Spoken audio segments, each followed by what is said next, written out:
Bonjour et bienvenue sur We Do Biz, la radio des TPE, PME. Vous êtes dans l'émission We Move J, la 167e émission de We Move J. We Move J pour les jeunes entrepreneurs. Et donc, je suis Bénédicte Sanson, cofondatrice et déléguée générale du Move J. Et j'accueille cette semaine donc Sébastien Matikowski de Capival pour la 2e émission consécutive. Bonjour Sébastien. Bonjour Bénédicte. Et ensemble, nous avons le plaisir de recevoir Gilda Dolbeau. Gilda Dolbeau, cofondateur de Enoptea. Bonjour Gilda. Bonjour Bénédicte, bonjour Sébastien. Bonjour Gilda. Alors Sébastien, pour ceux qui n'étaient pas là il y a 15 jours, est-ce que tu peux nous redire en quelques mots ce que fait Capival ? Tout à fait, Capival, cabinet qui a 8 ans désormais, qui fait 2 choses. Première chose, premier métier historique, un métier d'évaluation financière, titre d'expert notamment. Deuxième métier de leveur de fonds, depuis 8 ans, avec tout un tas de nouvelles cordes à l'arc, notamment l'introduction en bourse, on y reviendra tout à l'heure. Voilà, l'argent, un peu le nerf de la guerre pour nos jeunes entrepreneurs. Yes. Et donc, Gilda. Donc, Gilda, c'est à toi. Gilda, tu as cofondé Enoptea. Est-ce que tu peux nous dire en quelques mots ce que fait Enoptea ? Alors, Enoptea, tout d'abord, c'est l'acronyme d'énergie, optimisation et accompagnement.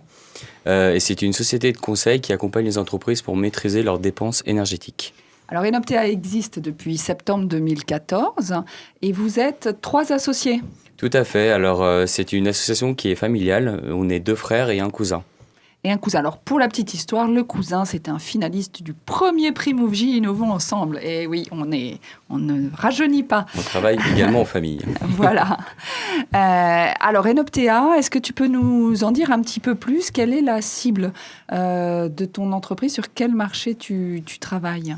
Alors aujourd'hui, principalement, Enoptea va accompagner les entreprises, donc c'est-à-dire les industriels et les bâtiments tertiaires, multisites ou bâtiments tertiaires, pour maîtriser leurs dépenses énergétiques.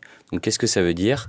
C'est optimiser leurs contrats sans changement en interne de leur process, les accompagner sur les marchés libéralisés du gaz et de l'électricité, et les accompagner pour suivre mieux leur consommation en mettant en place un monitoring de leurs données. Et est-ce que ça veut dire que tu peux aller jusqu'à préconiser des améliorations du bâtiment, leur système informatique, que sais-je, tout ce qui consomme de l'énergie ?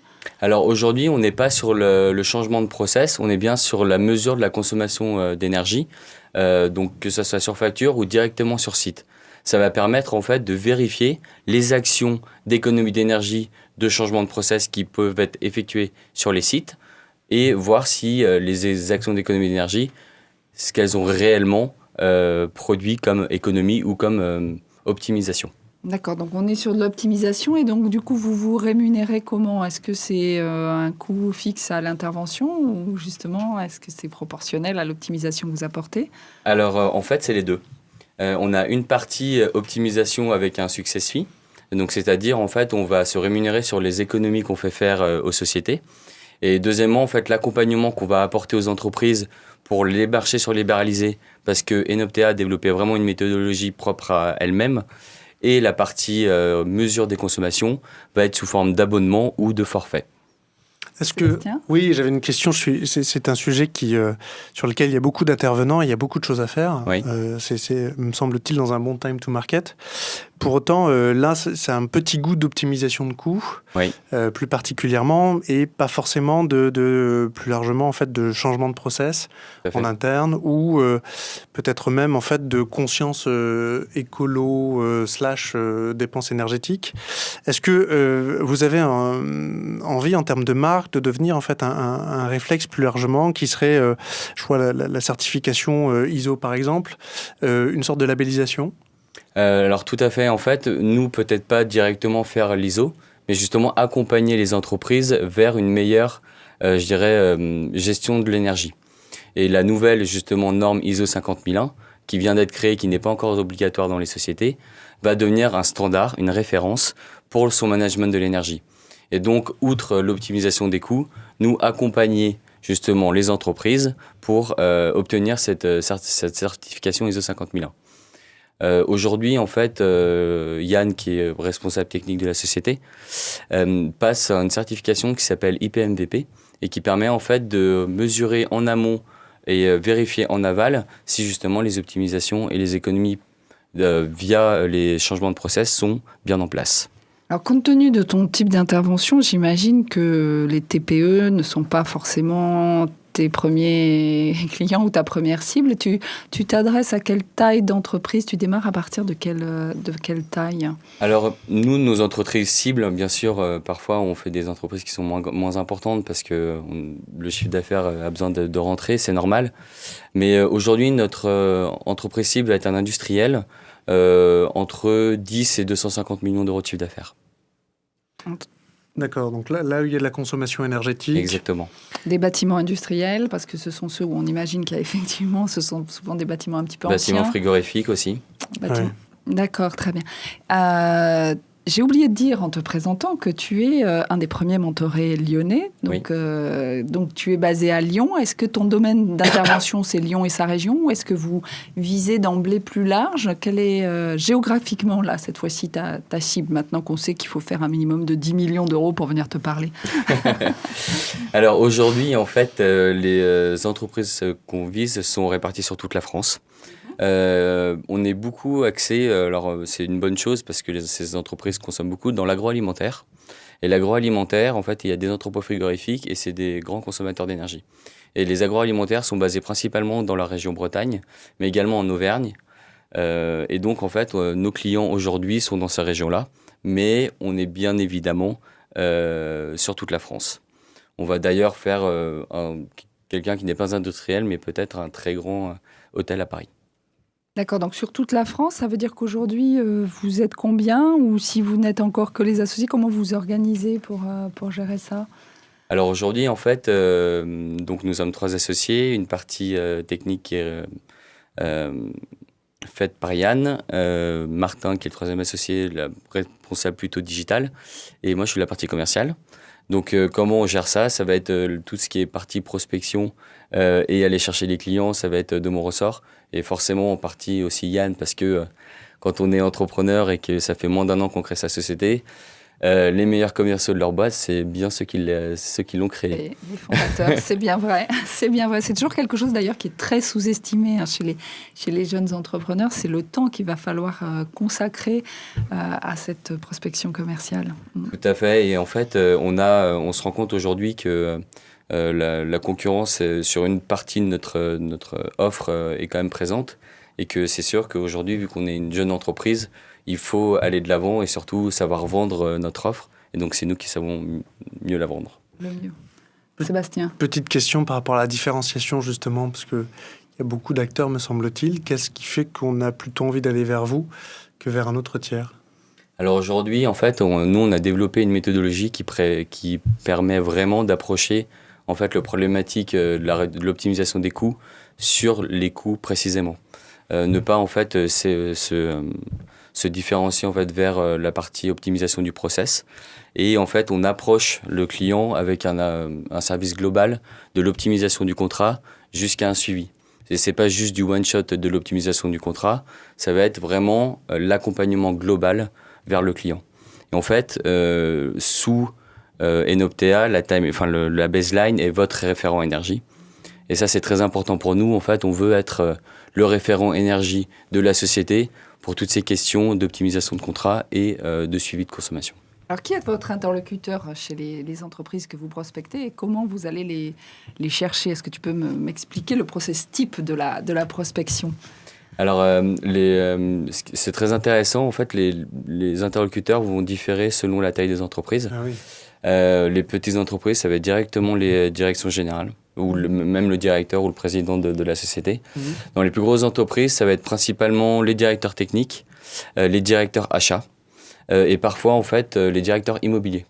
On a notamment signé un contrat assez intéressant il n'y a pas très longtemps avec un industriel dans l'agroalimentaire, et c'était le directeur immobilier, avec la direction achat, bien sûr, qui est venue derrière pour la partie contractuelle.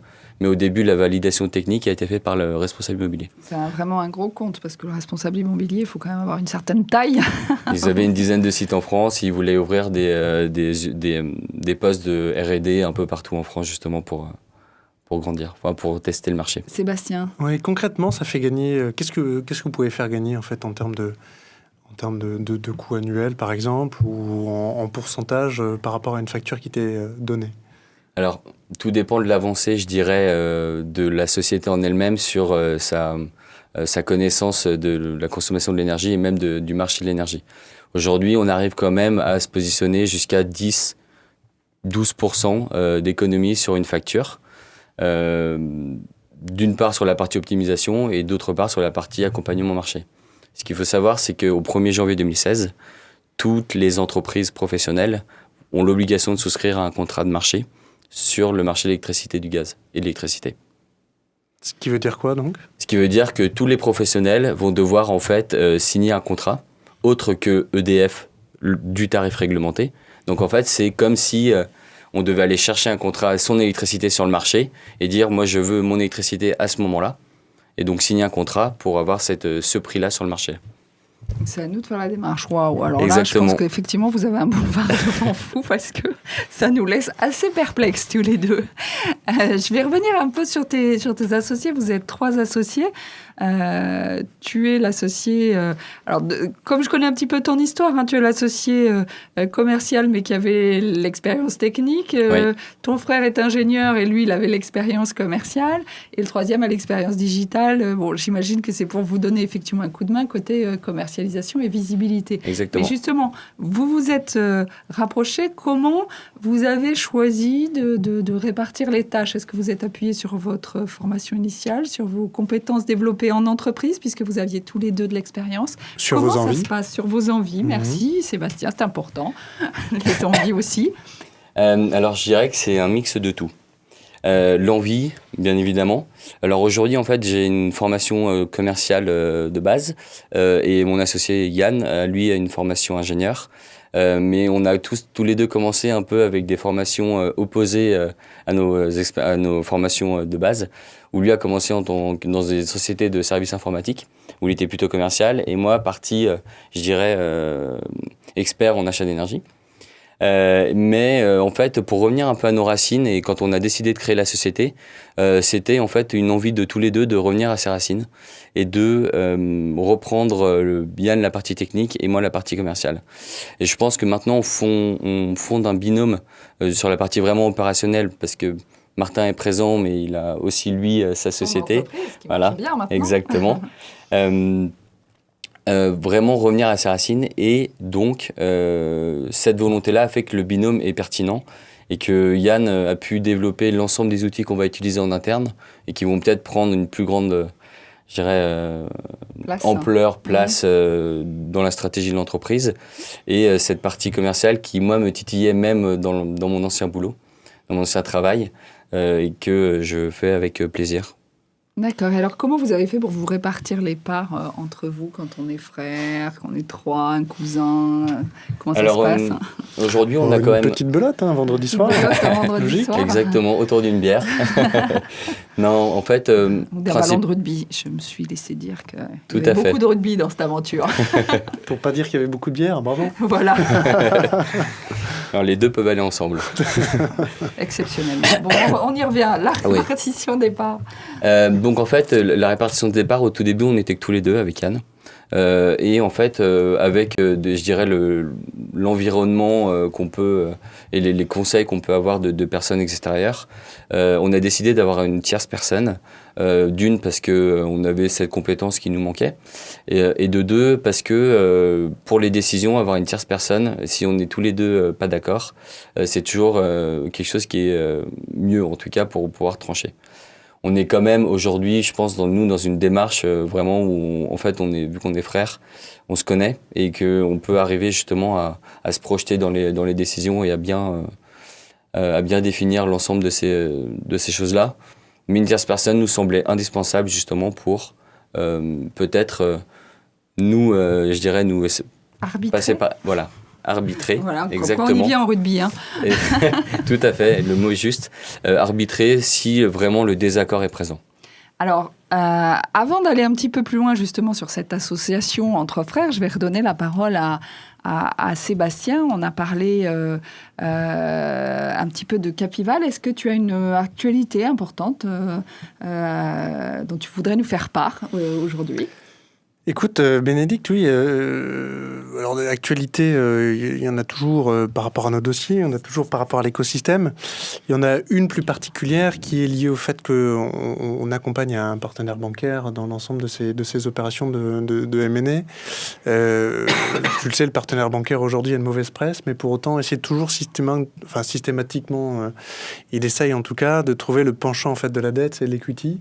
Donc, il faut augmenter les fonds propres pour pouvoir mettre de la dette. Et c'est donc cette combinaison qu'on essaie de trouver avec le Crédit Mutuel de Bretagne Arkea, avec lequel nous sommes très contents et fiers d'être les partenaires sur ces métiers de fonds propres. Voilà. Ça, c'est une belle actualité pour nous. Oui, c'est bien. Donc, tu vas redorer le blason des banquiers. Ouais, vive la Bretagne. Exactement. C'est vrai, il y a l'industrie agroalimentaire et c'est très intéressant pour Enoptea. Allez, on a bouclé. Merci Sébastien. Donc, Gilda, tu nous disais donc que tu es associée avec ton frère. Moi, j'aimerais savoir comment on arrive à s'associer avec son frère. Est-ce que vous étiez les plus grands potes depuis toujours? Est-ce que, non, comme tous les frères ou comme beaucoup de frères, c'était des peignés à longueur de temps. Comment on arrive à un certain âge, et qui n'est pas si vieux, à se dire, mais si on était plus proches et si on créait une boîte ensemble? Alors aujourd'hui, en fait, tout part d'un contexte familial, encore, où aujourd'hui, on a fait, bien sûr, on a eu notre histoire de frères, où on s'est, je dirais, chamaillé, et c'est normal pour montrer qui est le plus fort. Mais aujourd'hui, en fait, ça part d'une histoire familiale où, en fait... Le plus fort, le plus beau, le plus intelligent et celui qui a le plus de succès avec les filles. Ah bah voilà. c'est exactement. Ça. Soyons exhaustifs. Tout à fait. Et en fait, par rapport à ça, notre environnement familial fait qu'on était d'une famille d'entrepreneurs, des gens qui essayent, qui testent, qui vont de l'avant et qui essaient de voir comment se comporte le marché. Et en fait, on avait ça en nous depuis très longtemps. On a pris nos chemins professionnels, des chemins professionnels différents, mais on a quand même voulu, à un moment T, où lui était dans une phase qu'est-ce que j'ai vraiment envie de faire de mon avenir, et ça a été le cas pour moi. On s'est retrouvés, on s'est dit ok. Moi, je me suis dit là, il y a une opportunité de marché. Donc, je suis venu vers Yann, je lui ai dit, est-ce que ça te tente de te lancer avec moi ? Donc, l'idée vient de toi, de ton expérience, finalement. Tout à fait. En fait, on était parti d'abord sur une autre idée, comme quoi on change, qui n'était pas du tout celle-là. C'était de la mise en relation, en fait, d'ingénieurs et de boîtes qui veulent recruter des ingénieurs via une plateforme web Internet. Oui. Donc, c'est pas du tout pareil, mais en fait, quelques complications, les opportunités de marché ont fait qu'on a arrêté. Et donc, on est reparti sur... Aujourd'hui, qu'est-ce qu'on sait faire et vers quoi on veut aller.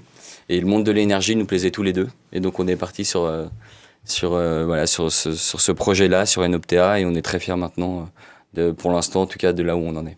Et alors, est-ce qu'on vous a dit ça ne marchera jamais pour X ou Y raison, hein, même si, effectivement, quand on se lance dans l'énergie aujourd'hui, on se dit que, quand même, il doit y avoir moyen de tirer son épingle du jeu, mais pour d'autres raisons...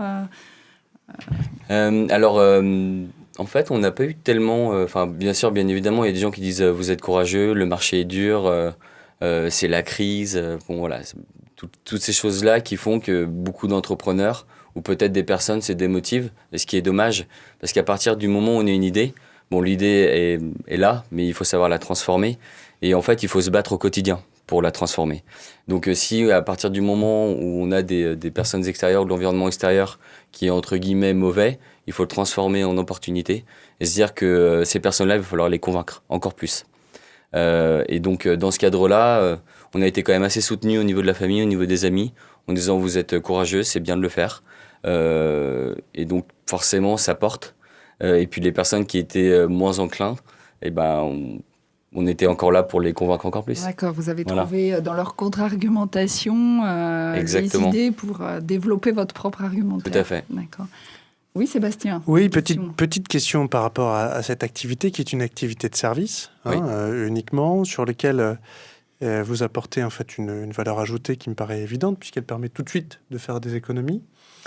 Pour autant, l'activité de service présente pas forcément le même profil de scalabilité ou en tout cas de vision potentielle de revente ou d'approche patrimoniale long terme qu'on pourrait l'avoir avec d'autres activités peut-être plus scalables, voilà, avec une audience internet ou je ne sais quoi. Ouais. Comment vous voyez un peu les choses? Quelle est la vision que vous portez derrière? J'imagine qu'il y a la même vision, je dirais même que c'est les mêmes valeurs forcément lorsqu'on est frères et frères. Alors c'est une question intéressante, tout à fait. En fait, on a vraiment envie d'être la vision de l'entreprise comme un référent énergie. Et ce référent énergie, en fait, passera par justement un développement plus, je dirais,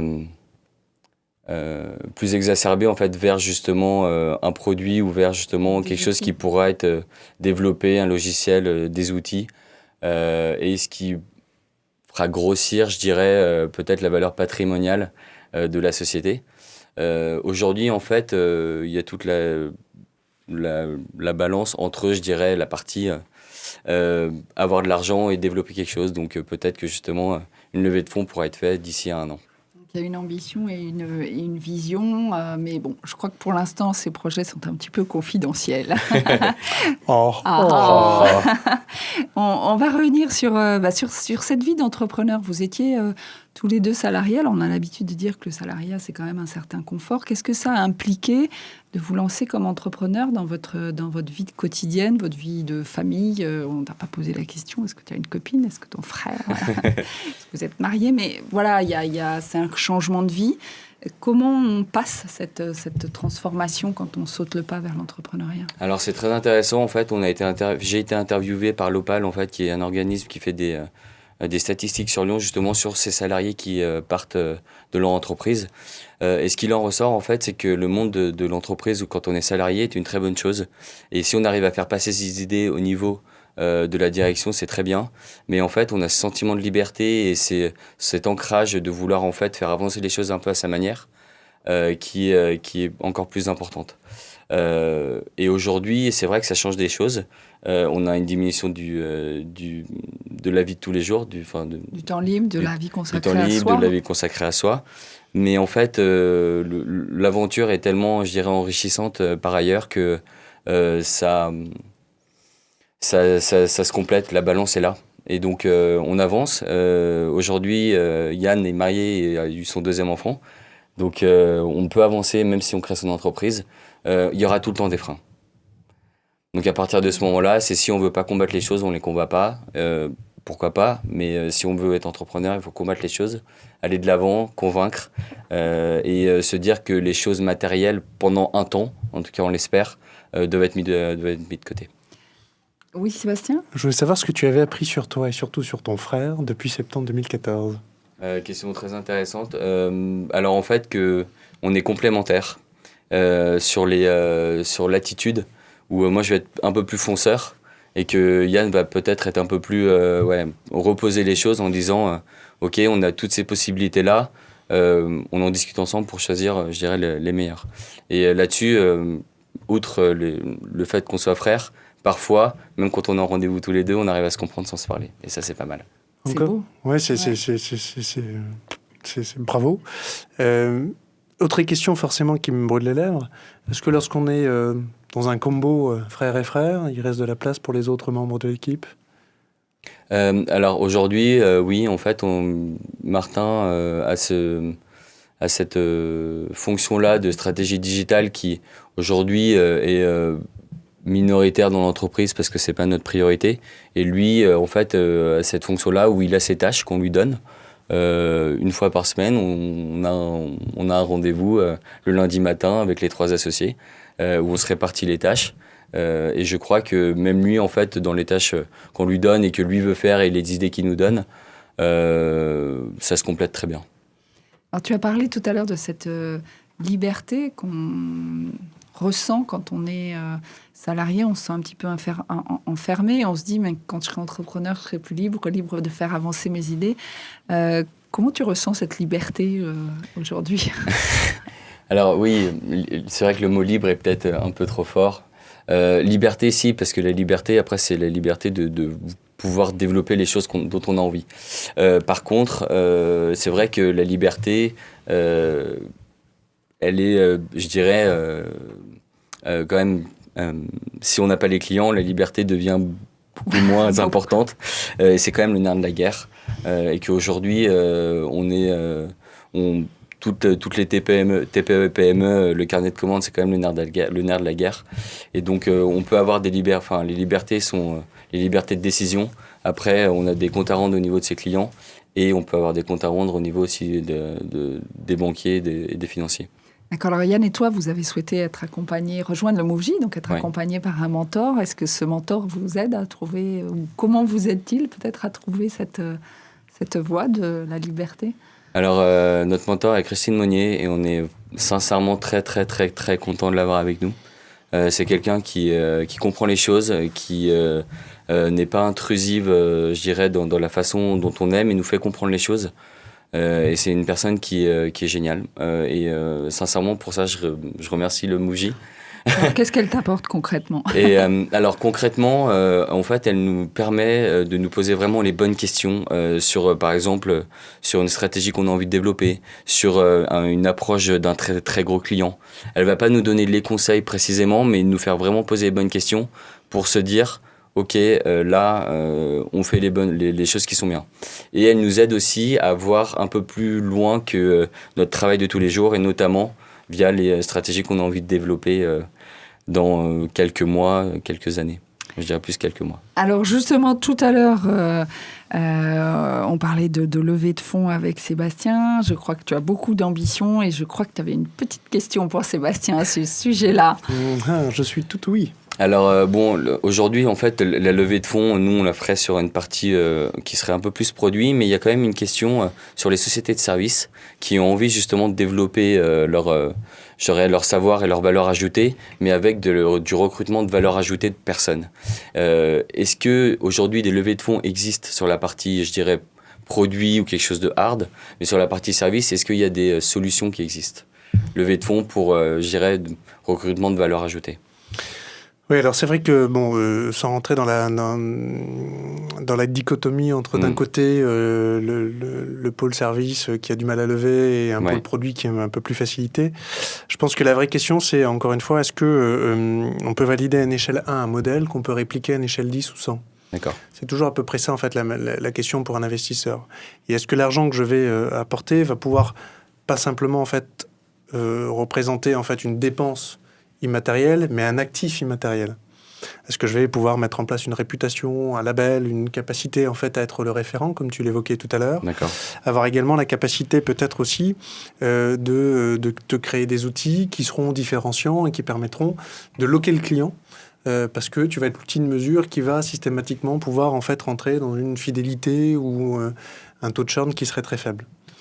Donc ça c'est des éléments qui sont importants pour un investisseur. Et puis c'est comme toujours aussi, c'est la capacité à prendre un marché. Une question de part de marché relative potentielle. Est-ce que sur mon marché, zone géographique, segment de marché, etc., j'ai la capacité d'arriver à loquer ma position et être le primo-accédant sur ce segment. Si c'est le cas, il y a toute capacité à lever de l'argent. Finalement, ce sont des bonnes nouvelles pour toi, je crois. Je l'espère. Eh bien, écoute... Moi, je sens Gildas bankable. Gildas, je propose de te donner le mot de la fin. Qu'est-ce que tu dirais à ces jeunes qui nous écoutent et qui se demandent s'ils ont envie d'y aller ou pas ? Écoutez votre environnement sans en faire une contre-indication à vous lancer. Donc, n'hésitez pas à y aller. Eh bien, merci Gildas Dolbeau, cofondateur de Enoptea. Un grand merci également à Sébastien Matikowski, fondateur de Capival. Merci à tous les deux. Nous étions dans la 167e émission de WeMoveJ sur WeDoBiz, la radio des TPE-PME. À très bientôt.